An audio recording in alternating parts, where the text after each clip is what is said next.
Larry tried to kill me. Yeah. I was so thoroughly disgusted. I mean, think about it. Why does it make you special to do what you do? Packers jumping around. They rush 4. Plenty of time for John. Now squeezes, steps up in the pocket. Elway can run inside the 10. Head first. He dives off the 5-yard line. My goodness.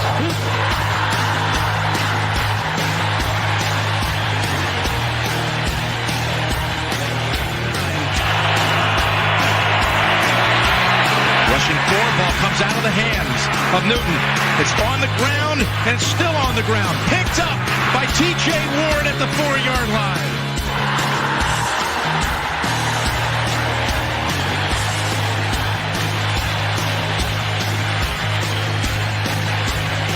There's also Brian Clady and Bob Miller.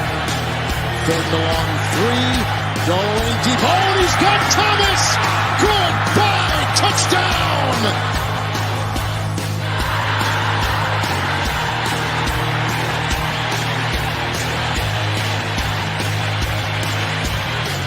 Here we go. First snap of the overtime. The Broncos have been in 3 overtime games this year. They won them all. Got him at the 40. It's Thomas at the 50. Stifford got him 3 to the 30, to the 20. Thomas to the 10. Denver's going on to New England. They win it on the first play of overtime.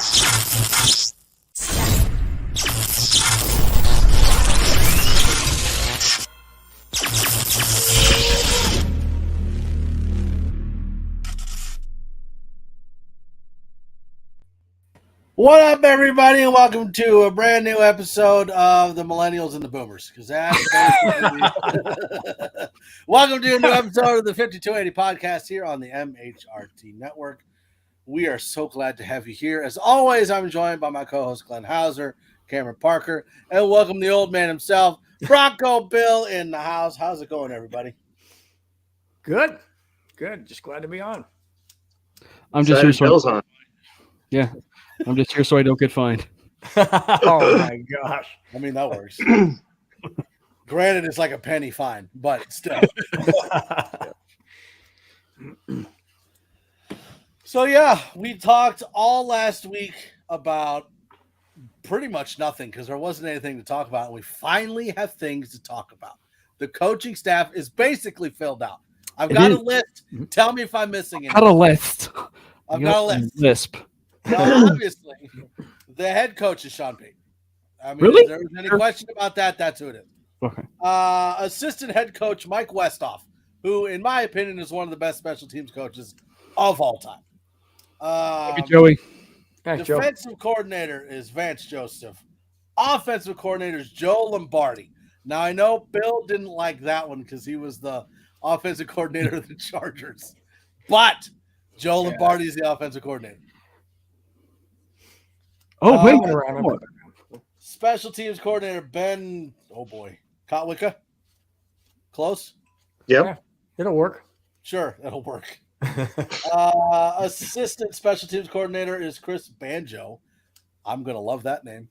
Well, you know, what's cool about him is he actually retired from the Cardinals this year and got hired the same day. So very, That very is cool. Well, and that brings us to Davis Webb, who's the quarterback coach. He just retired and then is now the quarterback's coach. Go ahead. He's the most intriguing one out of the bunch, and I mean that in a good way. Like, he's the most intriguing one out of this entire bunch. Well, and I was looking at Sayre. He put out a tweet talking about how the intrigue on Davis Webb, because he's kind of like taking the Kellen Moore path. Mm-hmm. Like, Kellen Moore just retired, became a quarterback's coach. Now he's an offensive coordinator. Maybe. Yeah. But when you start hearing about what Davis Webb meant to his teammates, you know, like the Josh Allens, the Daniel Joneses, how he would get them prepared on a Friday night before the game.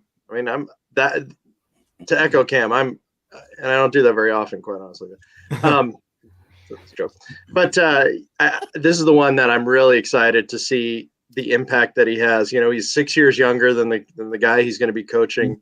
Yeah. But if he can implement the same habits that he did for these other guys that helped bring them to elevated status, I think this is a really, really good hire. Now, when this hire happened, I'm pretty sure Bill had to take his heart medicine. I did. 'Cause he Frankly, freaked out. absolutely. Absolutely.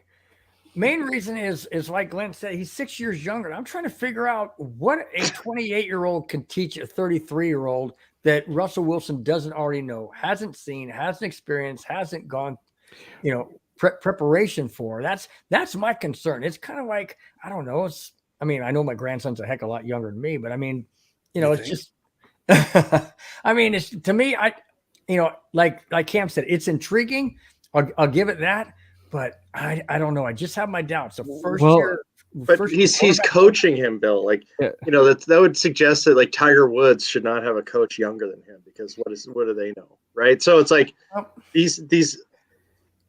everyone, and I always say that to, everybody has a coach. The best in the world. Tom Brady has a coach. He has lots of coaches. Russell has coaches. His the coach, the QB guy that was in the facility or hanging out helping him last year is younger than him anyway. So I just like it just from the fact that Davis just shifted from being a player, and he did bounce around a little bit, but he did shift from being a player into a coaching role. And here he is with a guy that has a real chance at a major redemption season, and working for Sean Payton. I mean, that's pretty sweet. Yeah. Did Thanks, you actually? Joey. You too, my friend. Did you actually get a chance to read the article? I think it was from Syracuse.com, though, Bill. Did you get a chance to read the article that talked about Davis Webb? Yeah, I did. Yeah, it really goes into great detail about him, and it's one of the reasons why he is intriguing. And I love the fact that Sean Payton has gone and basically got young guys, and for a staff that can be able to groom and grow together. It's such a fascinating hire to me, and the guy's a sponge. I mean, you read the stories about him. Glenn talked about it, but it's like the guy's a sponge. I mean, the guy is a film rat. I mean, the guy would literally watch film before and after practice. It's kind of like taking, like your pre-workout and then taking your post-pre-workout, basically. Like, I mean, it's basically like, you're doing everything you can to get your body, your mind, and, and for Davis, so like, it's basically just getting everything that he can out of, being a football mind. And like that kind of thing goes a very long way, especially when you are, to use this phrase, like a player's coach. Like, I mean, that goes a long way with it. And he's not just the only one. I mean, and familiarity is a big deal. And so we talked about Banjo, Chris Banjo. It's like, it wasn't just Sean Payton that he has a relationship with. I mean, Glenn said he retired from the Arizona Cardinals, so he's already got that chemistry built up with Vance Joseph. And so, I mean, like, there's a lot of familiarity there, and he's so comfortable basically retiring and going into coaching. And so when you have that kind of pull as a coach, meaning Sean Payton, it means a great deal, And so I'm definitely fascinated by this, groom and grow coaching staff. Yeah, and Joey Richards even brings up a guy like McVay. Like, he's hired to be a head coach at 30. Like, Aaron Donald's not older than him. But Matt Stafford is. Matthew Stafford's older as the head coach. You know what I mean? Yeah. Like, it's not just about, I mean, it really isn't about their age at all. It's more about technique and thinking outside the box. Like, the coach is helping implement the game plan that they're running that week, and helping with technique and making sure the arm movement is right and the feet are planted in the right position, and helping you think outside the box. Like, if something's not working this way, well, let's try it this way. That's what the coach is for. So it doesn't really matter what their age is, and as long as they know what they're doing. And most importantly of all, is that as long as they're qualified for the position, that's all that matters. I mean, and when you read the stuff about Davis and you read the kind of stuff that he presents to the table, there's no question in my mind that he definitely is qualified for this position. Well, there's no risk too. You've got Peyton and you've got Lombardi. That's right. running the offense. So there's no risk. It's all upside. Well, and Sean Payton's, now that I think about it and hearing what you guys are saying, Sean Payton's not going to make stupid moves. He's going to really calculate and dissect into the minds of these guys and what they present and their pedigree and their history and their career and that kind of thing. So going on that, maybe being 28 years old, he can bring some new energy, new life into Russell Wilson, and maybe like Mike said, just get him to see something different that he maybe he doesn't see or any of the other coaches might see. So that is a good point. Well, I do like how this coaching staff, and you guys already said it's like the newer coaches coming in, but I like how this coaching staff is different than what we had last year. Like you've got the older experienced coaches, Peyton, Westhoff, Joseph, Lombardi, Kotwicka. Those are all like experienced coaches with years under the belt, and then all the defensive line coach, the defensive backs coach, the offensive line coach are all younger guys. Right. And, I think that, that, makes you brainstorm. I mean, especially going back to Davis Webb for a bit, it's like it makes you brainstorm even further, and with it being combine week, it makes you brainstorm even further about, is this possibly a situation where this isn't just the appeal for Russell Wilson, or even on the defensive side of the ball when you keep guys like Marcus Dixon and Christian Parker, but it's like, are we talking about even post Russell Wilson, like looking at maybe a young quarterback and that who can be able to be that sponge with Davis Webb and Joe Lombardi and kind of grow, within the system and within, Russell Wilson, and they can kind of, learn the ropes. And, once Russ retires and finally retires, they finally have that heir to the throne, if you will, once Russ retires. So that's the main intrigue from the quarterback position and Webb too. That adds that also intrigue. Yeah. So we look at let's finish with the offensive side of the ball. Obviously, Joe Lombardi, offensive coordinator. We just talked about Davis Webb, who's the quarterback's coach. You've got John Morton, who's the pass game coordinator. Declan Doyle is the tight ends coach. Doyle rules. Is it Strife? Strife? I think it's Strife. Yeah. Strife is the offensive line coach, and then Kerry Colbert is the wide receiver coach who replaces Asani. Mm-hmm. Fascinating. That's another fascinating hire. Then you've got Johnny Morton he has experience as a wide receiver coach too. So there's a nice, I've heard some people think that there's a lot of inexperience on the staff, but to me, it feels like a pretty nice mix.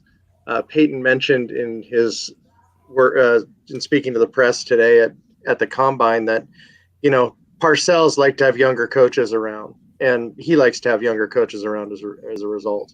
And so that kind of explained why, the thought process in some of these guys.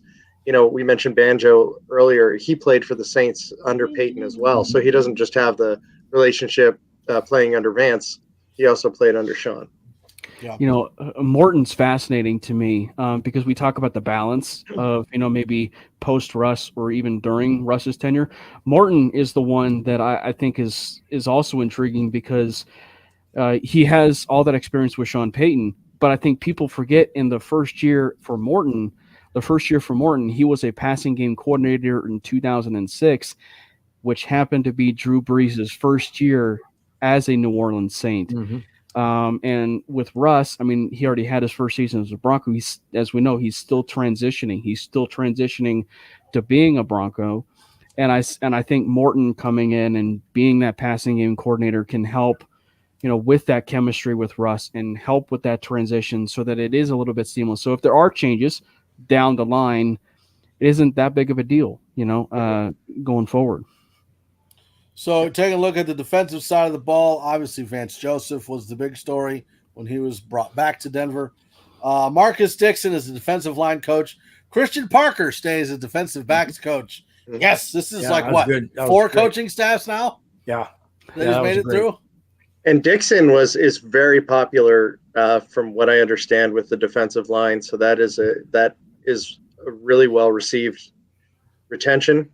And when you're trying to re-sign Draymond Jones, and we'll get to him a little bit later, I'm sure. It doesn't hurt to have his beloved coach returning to the team. Exactly. And then Michael, is it Will Hoyt? Will Hoyt? Will Hoyt, yes. Will Hoyt. Will Okay. Hoyty? I was like, Hoyty. I like that name. Will Hoyt. Hoity.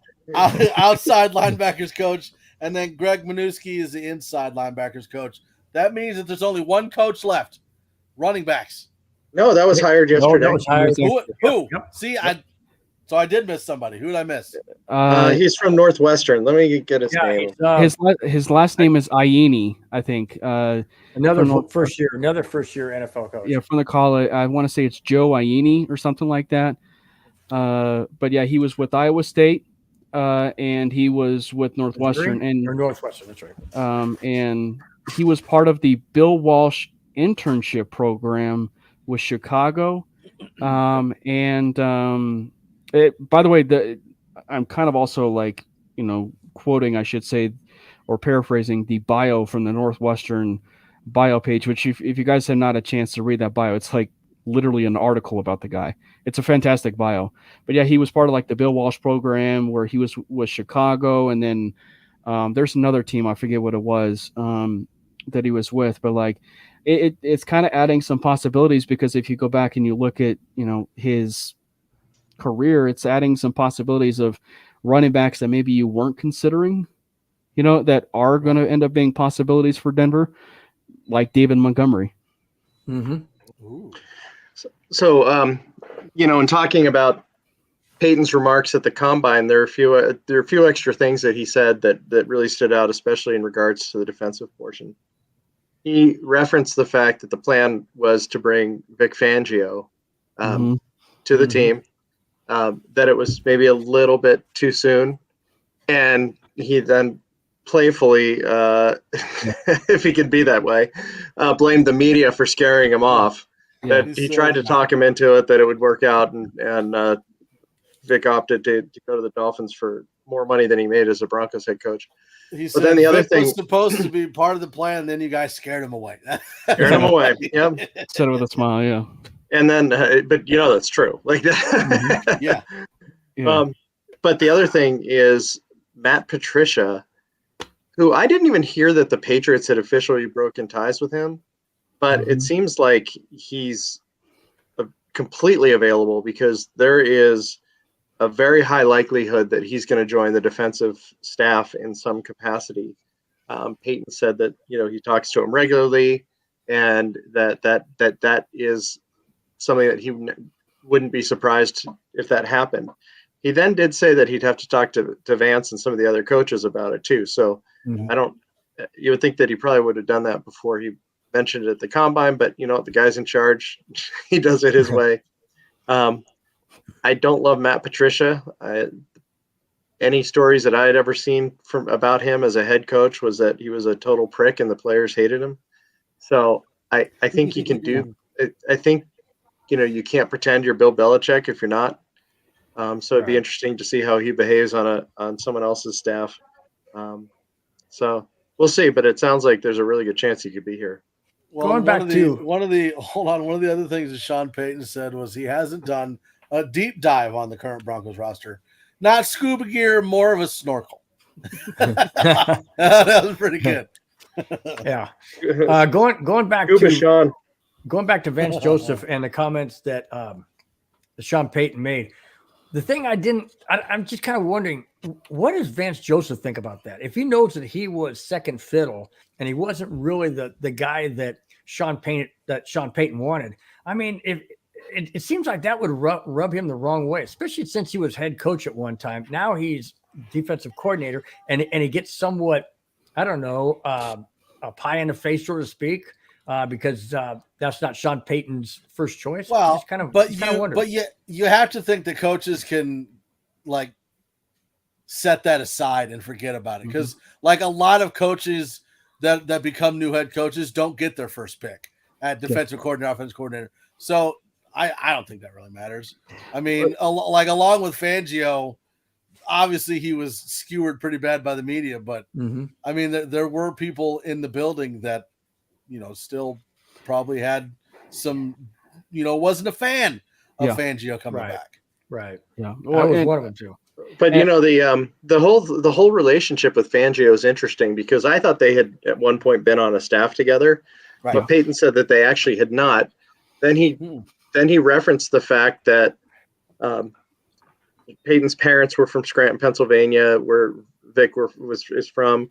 That I believe his uncle was Cousin, like Vic's teacher or something. Like one of his relatives actually taught him in school. So there's that connection there. But also, you know, I think Mike hit the nail on the head. These guys, I mean, they're sitting there getting interviews with 10 other coaches for a job. You know, you got to have a thick skin. Vance has truly shown that he does because, you know, I think that the Broncos country would welcome Vic Fangio back as a defensive coordinator almost unanimously in a positive fashion, and the Vance Joseph signing has not been that. Right. But the guy, if you watched his, and just to wrap it up, if you saw any of the Hard Knocks when they were in Vance's house, he had a couple Bronco helmets. He had his Colorado helmets, like Colorado's home. And then his wife mentioned the fact they still have their house here or in Colorado. So he, you know, he wanted to be back there. And I think you can look past it. I'm sure the salary for a defensive coordinator for when you're working for the Waltons is probably pretty good. And he gets to go home and he's got a job. So, and he works with top talent. So I think, you know, it's funny that I actually shared that clip. That might actually have been what you saw, Glenn, because I shared a clip of what of that little snippet. You know, no, because I blocked you, so I don't. I'm just kidding. I did share like that 2.5. I did share that like 2.5 minute clip from Hard Knocks.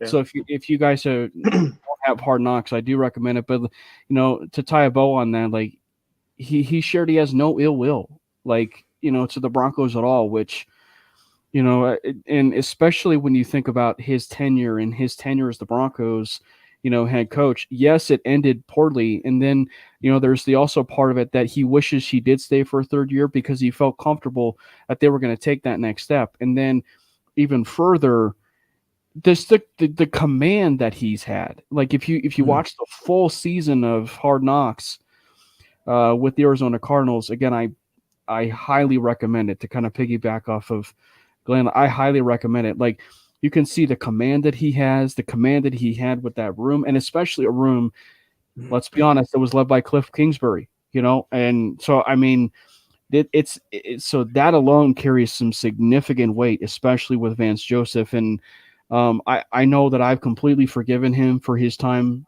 you know, with the Denver Broncos. And, you know, and so hopefully, you know, 99% of the people that were in Broncos Twitter and Broncos country can do the same. But, like, you know, I did a complete 180 on Vance and just everything he is as a person. And so I definitely welcome him in open arms. And a reminder to people, he has zero ties to the organization.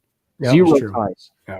Zero ties to the organization except for the PR boss, Patrick Smythe. That's about the only person that he's got ties to. Well, this is maybe McManus, but yeah. Well, this is one of the conversations I've had with Bill because we talked about Vance Joseph all the time. And I can't sit here and break down what scheme he's going to run and what play he's going to do this and this. But you look at Vance Joseph and what he was able to do. Just pick Arizona. The way he was able to develop Budda Baker. The way he was able to get the most out of J.J. Watt in the last 2 seasons he played. Like, he's a player's coach, and he's really good at developing players. And I think that's what we need. I mean, even if you look back at Vance Joseph's defenses, they've gotten better. They haven't been like top 10 defenses consistently, but what coordinator has a consistently top 10 defense? The really, really, really, really good ones. So he's been able to improve anywhere he's gone. And if he can improve the Broncos defense from last year, that puts us in the top 3. And Peyton actually referenced the fact that he spoke with offensive coaches about Vance, and they were telling him that he was a difficult guy to scheme against. Whether that's true or not, it just spoke to what what he thinks of him. And I think that speaks volumes to why the Broncos were able to keep Marcus Dixon and Christian Parker. You know, and that's another reason why it should soften the blow for fans. With Vance Joseph as defensive coordinator, because like you're keeping Christian Parker, and and maybe, and I've seen this on Twitter, is like maybe the defenses of 2017 and and maybe even 2018 were maybe a little bit better than this defense that he's had, but again, like the Justin Simmons is light years better than what Vance Joseph had as a rookie. I mean, the guy's an all-pro now. And also Pat Surtain was not a member of the Denver Broncos when he was here. And so you think of just those two pieces alone. I mean, just thinking about the possibilities, and especially Surtain, who is, you could throw him in any scheme and he's going to end up being an all-pro. So, I mean, it's like, so there are already massive pros to having Vance, here. Right. And there's so many players you can add to that list. I mean, you've got those two, but you got like Draymond wasn't there when he was there. Josie Jewell wasn't there when he was there.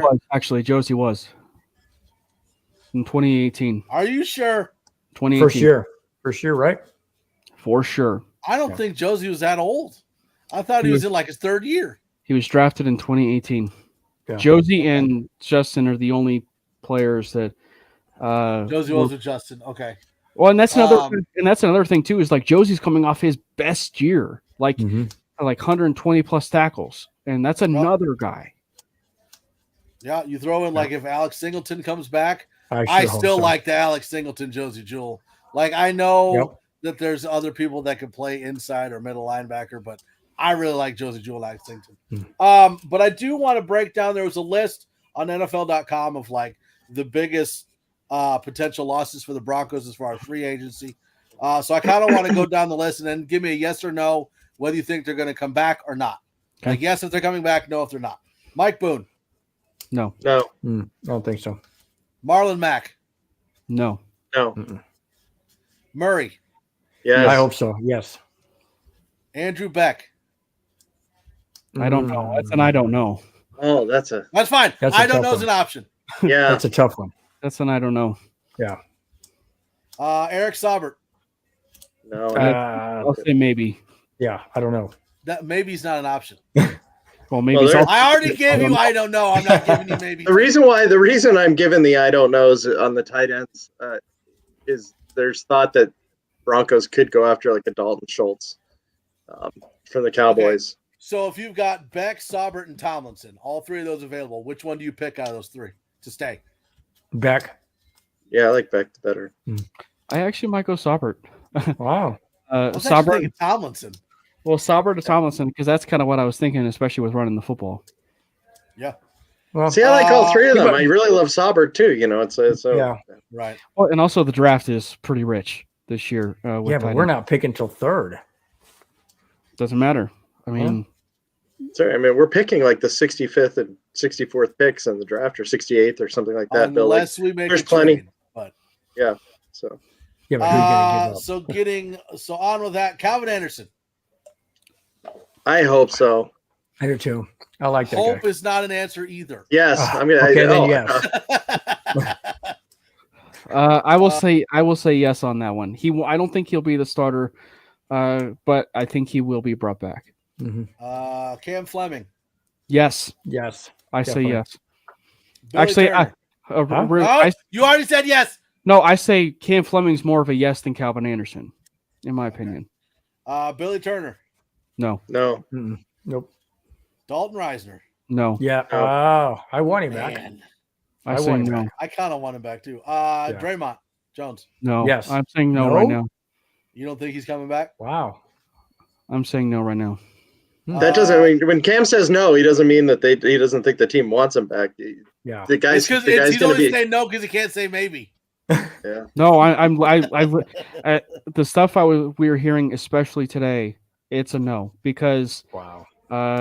If it's true, I don't want to steal people's thunder, but it's like if it's true that they are literally going to let him test the market, there's a very distinct possibility he is not going to return. And with Bradley Chubb getting 20 plus million in a contract extension, who's to say that a team is going to pony up and give him that kind of deal in free agency? And he's a better player than Chubb. And we will dig into that in just So a second. could he clear that and come back to Denver then? We'll dig into that in just a second. Okay. Deshaun Williams. Yes. Deshaun Williams, yes. I say, But here's the thing that bothers me. Okay, he's gonna. We say we all want him back, obviously, but in what capacity? In what form? Is it going to be the same kind of guy? Deshaun Williams? Yeah, the running back. We're not talking about Javante. Deshaun. I get those. It's the same J, whatever. Defense. And bigger. I'm fairly certain that Deshaun Williams will play. He's like, are we going to get him back the same? It's like, what happened? We're gonna play him at fullback, and he's gonna end up being the fridge. Linebacker Alex Singleton. Oh yes. I say yes. Oh yes. Oh, Peyton called him a baller. Like Singleton's one of my favorite players on the team now. Glenn went with the yes. Oh yes. And then Kareem Jackson. No, he won't be. No, I don't think he will. boy, I like him. At some point, you have to see what you have in Caden Stearns. Yeah, that's true. But yeah, George Payton did say that Alex Singleton is just a baller and would like to have Alex back. Yep. So I think he'll come back. And Alex was on DNVR when he was during the Super Bowl week, and he made an appearance there, and he said he really wants to be back. That's a good recipe. He also said, Peyton said, we need George, not Sean, George. Okay. We need to upgrade at the offensive. Yeah, we can't just say Peyton anymore. George Payton said, especially in Indianapolis. Yeah, we need to upgrade the offensive line. We do expect Garrett Bowles to be healthy. He didn't say back. Yeah, I'm not going to healthy. That. Yeah. In other words, anyone that's looking to swing a trade for Garrett, he'll be healthy. To be back. He did even say the comment, and I don't know if it was intent. Excuse me, but he did say they might be looking for a left tackle. He did say that. No, what he said was, and it was very interesting because he said that he and Sean talk, and they're like, what are we gonna, who are we gonna get for left tackle? That was he was saying different scenarios that they talk about, but the only position that he mentioned was getting somebody different was left tackle. It was very. It was. He's not a dumb guy. I mean, that had to have been. I mean, he made two references to the guy being healthy, and they're open for business to get rid of him. So I think where there's smoke, there's fire. Yeah. So real quick before we dig into the Draymond stuff, Cody Rourke sent out a tweet that Peyton mentioned in his presser that Chase Edmonds will be coming back this season. Nice. He was the only running back that was still under contract. No, he said that he's under contract, but that they will be talking to his agent. And Chase did mention at the end of the year that he did want to return to the Broncos. He does have a $6 million contract, and he knew that it would need to be renegotiated. For a player to actually say that was pretty surprising. But I really like him. I think he could do a lot of damage and be successful as a third down back for us. I tell you, he is the one, even more than Dulcich, that is flying under the radar when people talk about who are some of the fits for the Peyton offense. Chase Edmonds is the one that I think is just flying under the radar for people because, we said it. In fact, don't quote me on this, but he might have been with Vance in Arizona. And so, but if you go back and you look at what he was able to do in his best years, he was out of wide receiver. He was a slot receiver. He was very much used in the passing game, and I would imagine that kind of player would be very, very beneficial, in a Sean Payton-led offense. Ladies and gentlemen, you heard it here first from Cameron Parker. Vance Joseph and Chase Edmonds are best friends, and that is why Chase Edmonds is coming back. I love journalism. Okay, now digging into the Draymond thing. Now, I don't know what all you've heard, but George Payton said that he's had positive talks with Jones and his agent. And so for me, that's all I saw in the quote. That's not okay. I'm going off of some Sayer Bedinger tweets that he was tweeting out during the press conference. Listen, I haven't looked into everything. That's why I'm saying Sayer is that's full of what I read. What did you hear? Oh boy. Man. What did you hear? So hearing Peyton and back me up, guys, if you saw Peyton this morning. He, George, he said that they've had positive talks, that he's been talking to the agent. He mentioned the agent's name, the agency that he works with. Yeah. Said that he's had a number of conversations with Draymond. He's a core player on that defense, and they really do want him back. So hearing that, I'm like, all right, there's a lot of communication going on. It sounds really good. Right. Then George gets interviewed by our friends Ryan and Ben on Broncos Country Tonight this afternoon, and divulges that Draymond's going to be hitting the open market. Yeah, they're not going to franchise tag him. So, but that means they can't secure a contract before he. So they're going to let him hit the open market, and that scares me because all you need is one team to get wild. You know, I don't remember which one of you guys mentioned Bradley Chubb getting $20 million, which is absolutely absurd for him a guy down there. Injury. That one. Okay, Cam. I know. So somebody could throw that kind of money at Draymond, and the Broncos would be like, "Can we get last look at that?" You know, like it just you don't want to let. It's like the car dealership. You don't want the person like they don't want to let the driver out. So I did lie a little bit. I did do a little research. Wow, imagine lying. Now it was a white lie. Well, it's called an orange lie for Broncos. I would never lie. Whatever. So they're not throwing the franchise tag on Draymond because, and this is what I was reading, was that players don't like franchise tags. Obviously, we know that players don't like franchise tags. But Draymond Jones was already upset because Evero didn't stay because of there was another reason I forgot. Chubb. But one of because Chubb's gone and because Evero's gone, and they didn't want to franchise tag him to upset him further, so that he just doesn't want to communicate at all. Yeah. So I get it, but at the same time, we've had the conversation where is Draymond Jones really worth that much? Yes. Like $20 million? Like, is he really? I'm not saying that he's horrible, but at the same time, he's not like a JJ Watt. He's not like a TJ Watt. He's not like a, you know what I mean? Like, but I feel a lot more comfortable paying him somewhere in the 15 to 16 range. Yeah. You know, but he's definitely he's definitely, yeah, I don't, for us, he's not going to be in the 20 range. But I mean, the other point of the tag is that, like, you know, the tag, I think, is also teetering on, was it 18 to 19 million basically? And the Broncos weren't willing to go that route. You know, but as far as a deal, my guess is it would probably be sitting in the 16.5 to 17.5 range, probably for Draymond. And, like, you know, we're talking about a player that is like in tier 2 probably of defensive lineman. Like, he's good and he's really, really good. And also he's good enough that he flies completely under the radar to where people just completely forget about him. And so that is one of the biggest reasons why I could see a team completely ponying up and signing, you know, him for 20 years. I mean, Javon Hargrave is in his 30s, and he's a little bit of a better player, but he's supposed to get 20 million a year, according to Spot Track. So, I mean, yeah, so it is not out of the realm of possibility he gets that kind of deal. If Draymond leaves, heaven forbid, but if he leaves, then who do you slide in there that's equal or better? Javonte Williams. Just for reference, Draymond Jones is on the defense, Bill. I know that. Well, crazy guy. If Draymond Jones leaves, who's going to catch the passes from Russell? You know, I gotta say, who's our backup quarterback going to be? I gotta say that it would, you know, I think a logical replacement would be Deshaun Williams, and he's a name that, speaking of flying under the radar, he has flown under the radar the last 2 seasons. I mean, frankly, I would even say that he's been in the top 3 as far as underrated Broncos.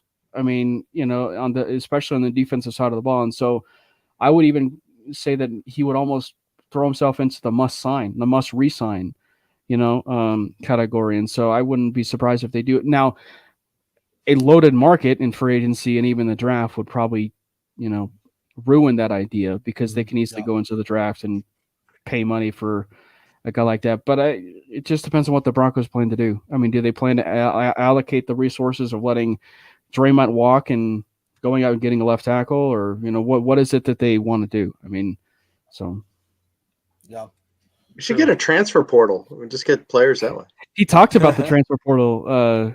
Someone was it George? George talked about the transfer portal today. If okay, let me throw something out there. No. Okay. Whatever. Okay, so let's say Draymond Jones is gone. Okay, he's on another team, whatever.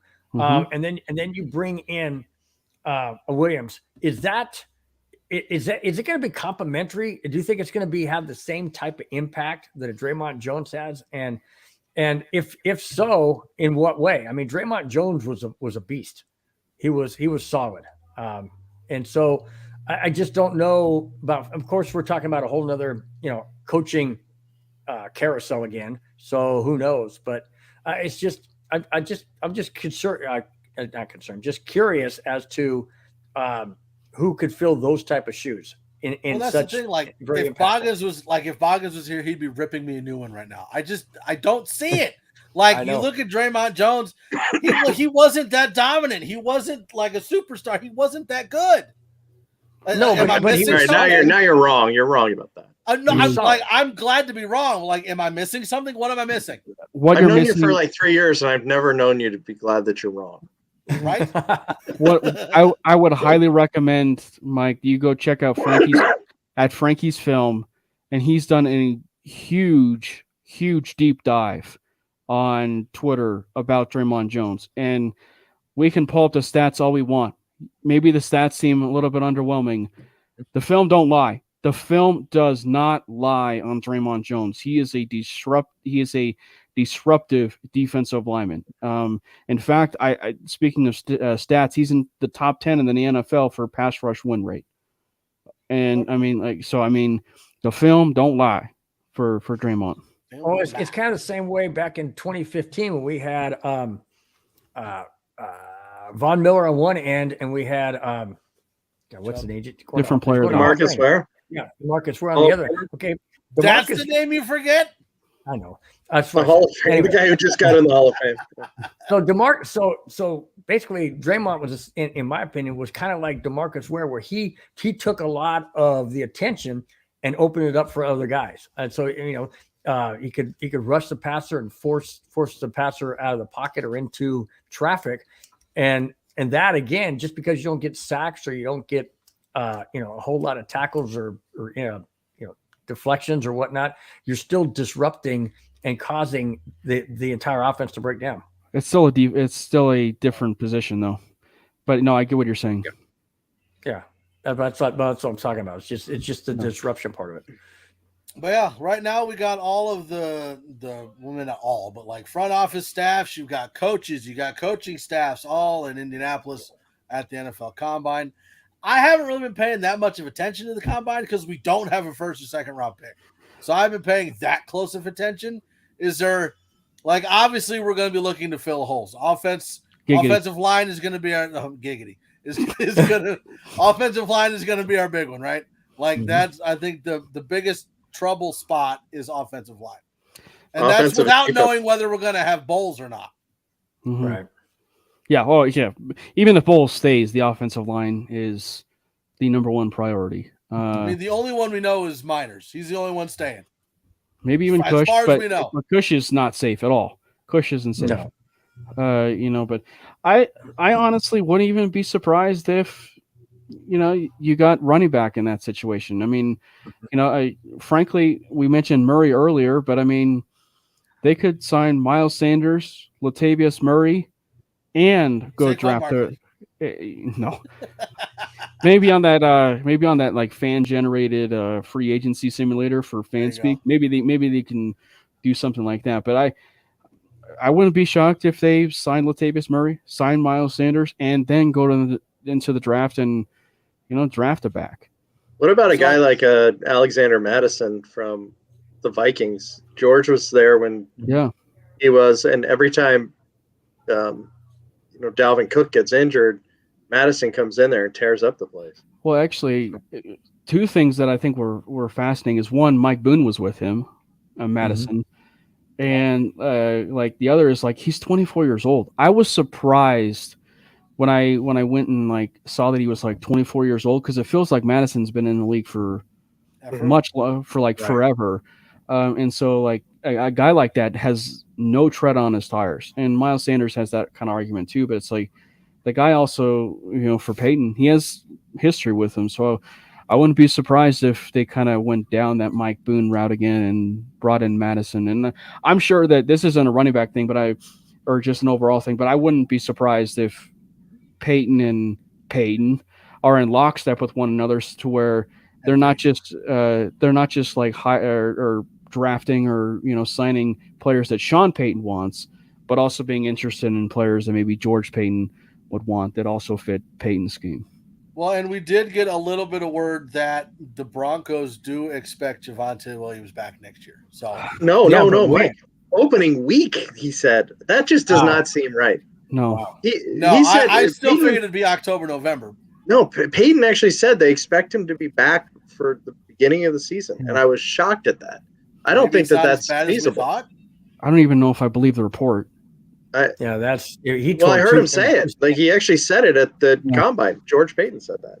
So it's like, there's no way, right? No, you wouldn't think so. But with the Broncos having, let's say they don't make any trades, don't get a first or second round pick. They're picking in the third.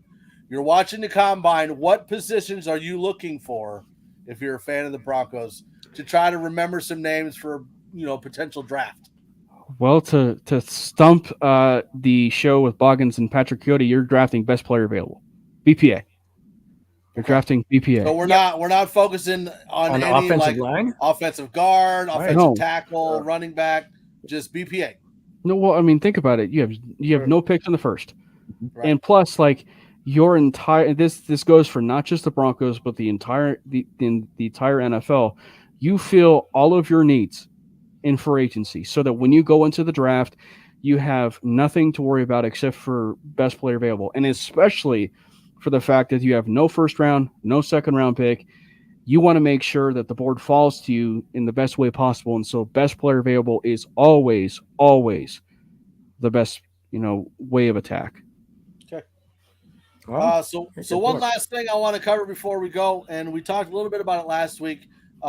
The Broncos, or Sean Payton, did mention that he would like to have a quarterback brought into the team so that if something were to happen potentially to Russell Wilson or what it may be, you have a quarterback that can step in and kind of take over. We just got the news that Marcus Mariota got let go. We got the news that Carson Wentz got let go. So there's also names out there like Geno Smith. Hey, bring him in as backup. You got Jacoby Brissett, Teddy Bridgewater, Andy Dalton, Gardner Minshew, Baker Mayfield. Is there any like, hey, I want that guy to come here because just in case something happens, I'd feel comfortable with him here? What? Yeah. I want Gardner Minshew in a Bronco uniform before the end of his career. Like I don't think I do either. Like honestly, I'm excited about Teddy Bridgewater. Like anybody else? Yep. I said I want Gardner. I said I want Gardner. Oh, I thought you said you didn't. No, I want him in the Bronco uniform at some point. Wow, you just want I love that guy. That's all it is. But it's funny. Gardner Minshew also feels like one of those guys, the way he is and the way he is as a character, but also he kind of has like that cerebralness to him. I feel like he's like one of those guys that could easily go into coaching as well. He has that kind of like appeal to him. But I think that's the intrigue for me as well. When you look at like the free agency, is like the backup quarterback market is fascinating. So like if the Broncos want to go out and get a quarterback, they can go out and get one like a Jacoby Brissett. Even a Jameis Winston is another one. So like if the Saints, don't bring back Jameis, he's another guy, that they can bring in, and Teddy Bridgewater being another one because the chemistry too of being with the Saints previously. So Baker is another one. So I mean, there is just a lot of intrigue. Trevor Siemian might even end up being another one. Who knows? But I mean, Lindsay. but there's just a lot of. She felt so. She's looking around right now, looking around like somebody said it. Disturbance in the forest. Yeah. Where? Yeah. No, but yeah, there's a lot of intrigue with the backup QB. I just don't know if a Minshew would gel with Peyton. He would. I just don't. You think so? I mean, with Jameis Winston personality on the team. I mean, dealt with Minshew. him. No, Minshew. No, I know, but like he dealt with Jameis Winston on the Saints. No, that's true. For years. Yeah, but Minshew's a different cat, man. I want to eat a W. I mean, that guy, dumbest thing I've ever seen. I mean, that guy. I don't know. Guy. He's just different. I would like Teddy Bridgewater just for the familiarity of the players and stuff. He wasn't that far removed. So. He's a free agent? The Dolphins aren't bringing him back? No, he's a free agent. He makes sense though, right? Yes, he does. He was there with Peyton. He knows the offense. Mm-hmm. He was in Denver. He did kind of enjoy his time in Denver. He did, yeah. And everybody loved him, like as a person. Like the season did not go, as planned. The people that did complain about him, they were more, Drew Lock fans. That may change. Sorry, my bad. But it's. I don't see Teddy coming back, but I certainly could recycle my number 5 T-shirt that I have with him on the back. And who do you think would be the backup? If we don't keep. So you guys are basically saying we're not keeping Rippon. Is that what you're saying? I don't think Rippon stays as backup. I think Rippon might go to practice. Well, yeah, and I mean he very well could. But the other things that we're hearing about Rippon, to kind of call back to Davis Webb, is what we're hearing about Rippon. I mean, so it wouldn't be out of the question if Rippon maybe even goes into coaching, which has been, even floated around from people. I think he would be brilliant. Rookie year. I think he would be absolutely brilliant. I mean, yeah, again, you do see that players that just don't pan out as a player and just end up being a pretty darn good coach. So all you got to do is look at Gary Kubiak. He was a backup for all those years. But the other thing too is we already touched on it, but the backup quarterback market is just way better than what they had in Josh Johnson. I almost said John Johnson, safety by the way. Dwayne Johnson. But Johnson, he's a free agent. Yeah, John Johnson, former college teammate of Justin Simmons, by the way. So Josh Johnson and Brett Rippon, like you just have a much better market for backup, and that's why it's much easier to go after some of these other players. So, quick question before I anger Bill, and then we go. I don't do drugs. No. Have you guys been watching XFL? I have. And any teams stick out that you like? No, not necessarily, but it's just I love the system with what they're doing, and I like the idea of the way that they go about it. And I mean, if you're looking at it from the safety of 1, kickoffs, and 2, if you want to eliminate the PAT altogether, you have the alternative to go with like 3 different alternatives, for what is it you want to do. And I mean, you don't need to look no further in how successful it's been in the St. Louis Battlehawks. Like, I mean, they've been incredible with what they've been able to do. I mean, and then you got the 4th, got the 4th and 15 play, which ironically enough was actually wanted by John Elway back when the AAF had done it. I mean, there's just different ways that they've gone about it that is just so fascinating and so fun. And so I'm really curious about, what they'll be able to do, even for the USFL. And I think I've heard some people even suggest that maybe what they do is, do kind of like a championship between the two. Like if the winner, the main winner of the USFL goes and challenges, the winner of the XFL, and then you can kind of have like the top team of both leagues basically. So that would be kind of fun. Plus, as far as the USFL, I'm going to end up being a Generals fan because Adrian Martinez got drafted by the Generals. So I'm not going to be a Generals fan. Hey, that's up to you. But yeah, so we've throughout this offseason, Damani Leach has basically been prepping us for a uniform change, right? Oh, here we go. A jersey change. At the combine, George today Payton was spotted wearing the D logo. He likes the old school. Wow, I wasn't going to go there. But George Payton was out wearing the old D logo with the old blue color. Product placement. Just for Bill. And you know who was standing next to him? Mr. Smythe, who is in charge of PR. So knew what he was doing. Just Bill, you don't like the old Bill? It's okay, but I just don't want to go backwards. I mean, don't you guys like this horse right here? I mean, it looks more mean than a It's D. 25 years old. It's like it. Yeah, but if we go backwards, then that's even older than 25 years. How is Sure it? they would update it a little bit. What I would like, It's a reboot. What I would like would be a version of keep the dark helmet. I mean, dark just. I mean, look talking about the Spaceballs? The orange pops. The orange pops on a dark blue. You know. You So- like the color rush. No, it's too orangey. That's Not not the what- helmet. We're talking about the helmet. The helmet's dark blue. Oh yeah, I want the dark blue helmet. Now, if you had the D, then put a version of the I got horse the in D. here and not the old horse. You I want just- I don't know. this inside the D. Yes, in some way, shape, or form. It doesn't have to be the whole, logo, but it could be a portion of it, or make You it have to have smaller a or big whatever. D if you're going to put a horse inside. All right, now that we've spent the last 3 minutes talking about the D, we want to thank everybody for joining us on the show today. Joey, Avatar, Ryan, thanks so much for joining. Make sure you like, subscribe, share, follow, comment, whatever else there. Turn on notifications. There it is. To all the shows on the network, we have a bunch. On Mondays, we've got the Clutcher Puck podcast, which covers the Avalanche. Tuesday, we've got the 5280, followed by Sports Nonsense and Whiskey. Make sure you check them out tonight. They've got a special guest. Former MLB pitcher Tim Wood is on the show with them tonight, right after this. And then on Wednesday, we got the Wild Wild West, covers every AFC West team. On Friday, we've got Broncos Breakdown with that old guy right down there in the corner, Bronco Bill. And he covers everything Broncos and a little bit of Avalanche as well. So make sure you check that out as well. Thanks, everybody, for joining us. We love you. Go Broncos. Broncos country, you're okay sometimes, unless there's a player like Drew Lock, and then you're insufferable, and I hate you. But other than that, fantastic times to all, and we will see you guys later.